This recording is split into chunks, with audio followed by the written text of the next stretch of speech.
Hello and welcome to Market Fatafat. I'm Ankita Saxena and with me is Ashisha Dwaryu. In the next half an hour, we'll take you through all the stocks that are in focus, either on the back of technical or on the back of news flow. Let's shift focus first to the new kid on the block that's about to hit D Street, and that's Waterways Leisure Tourism that is all set to debut next week with its 585 crore IPO. The company plans to utilize 480 crores of the issue proceeds towards lease payments.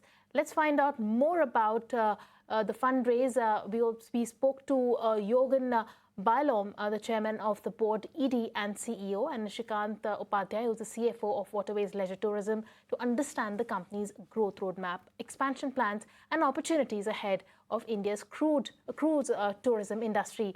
Let's listen in to what they had to say. Let's hear the excerpt of the conversation. Our business model is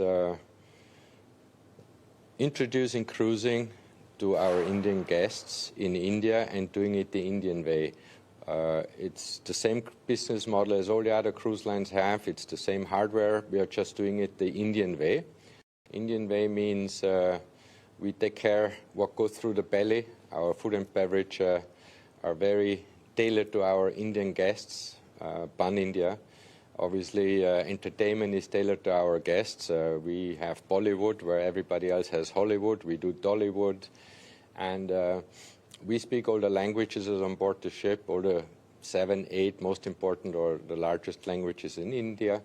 And we cruise 99% or 98% mainly in India, which makes this a special proposition because we do not require any passports or visa where we are cruising. So basically, you can have the same cruising experience globally, the Indian way, without the hassle of having to get a visa or a passport.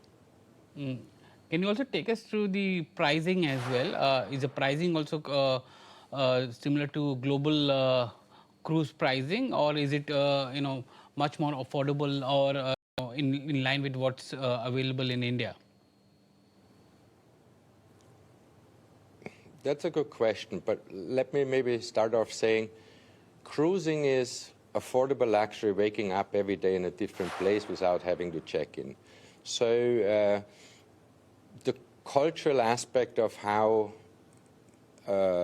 cruising are consumed in India is a little bit different because we have everything included in our pricing, while internationally it's split between ticket price and all this extra revenue on board the ship. We have learned very quickly that our Indian guests rather pay the whole thing together. So we are in line. Our cruises are the same price than everybody else. We are no different, and it's very affordable. Cruises are not as expensive you think. It's very much in the range of 13–15% of the total Indian population. Nishikant, give us a sense of the revenue pie for you. It's been pretty much flat for the last 2 years, and we've seen a drastic fall in your profit after tax in FY26 versus FY25. What is the reason for that? Very good question. So I think if we compare both the years apple to apple, and if I remove the line items which has been instrumental into this decline, then probably we had performed better than the previous year. That I will quickly explain you. And in spite of the challenges, the existing challenge which is going on, the Indigo challenge and the Indo-Pakistan war, still the year 25-26 has been a better performance as compared to 2024-25. Because with the expansion plan we have increased the manpower, we have increased the office space, and there are certain expenses to the extent of 40-odd crore expenses have incurred more. And when the 2 vessels will come, certainly these expenses will get shared among the 3 vessels. So if you talk about if I'm able to or am I required to demonstrate the numbers, the revenue is flat, you rightly said, but profitability is largely attributable to the increased expenses which are related with the expansion plans. So when the new vessels comes up, they will apportion, and certainly, so otherwise the performance in terms of profitability is better than comparatively 2025. What about the average revenue per passenger and the kind of capacity utilization which is there for these ships? That's a good question. So currently, if you look at by the numbers in the DRHP, the average price is per person 11,000 odd rupees per person per day. You might know that we are not selling rooms, we are selling beds. Maybe interesting for you to know, we are in a dynamic pricing field, which is very similar to the airline, where we operate with 4 different slabs, 0 to 30% load factor and growing. I think the most important answer to your question is, with the lowest price and the 60% load factor, we break even. So if you look at our average load factor from the last few years, certainly we are way above that.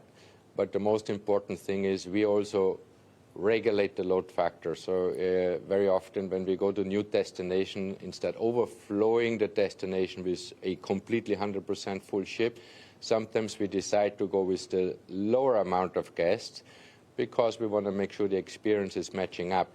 But prices we would charge equally as for 100% load factor. Okay. Nishikant, give us a sense just to add on what Yogen has mentioned. So for us, load factor is in terms of value. Okay.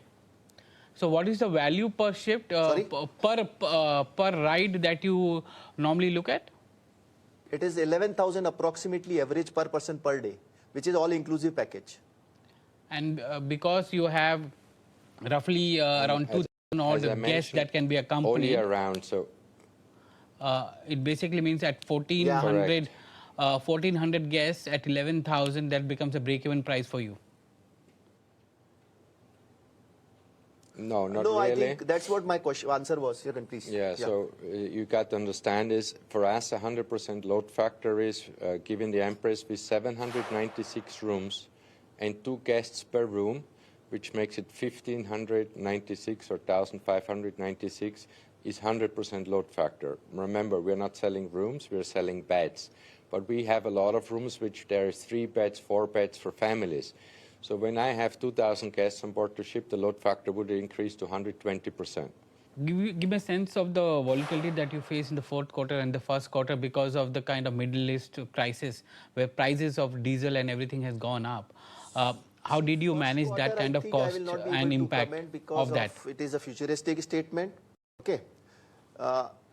So if I talk about the quarter which was there prevailing when the war was going, there was not, if you look into my numbers vis-a-vis year-on-year basis, last year it was around 89% load factor, this year it is around 84%.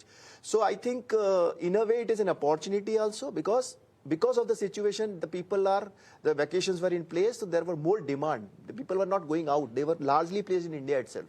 So in a way it was a positive side for us as a business. Yogen, you will agree with me? Yeah, 100%.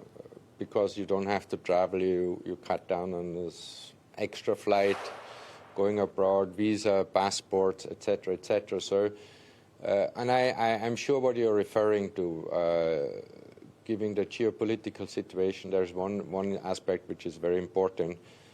We also can charge for extra fuel surcharge, which is passed on to the guests for that kind of situation.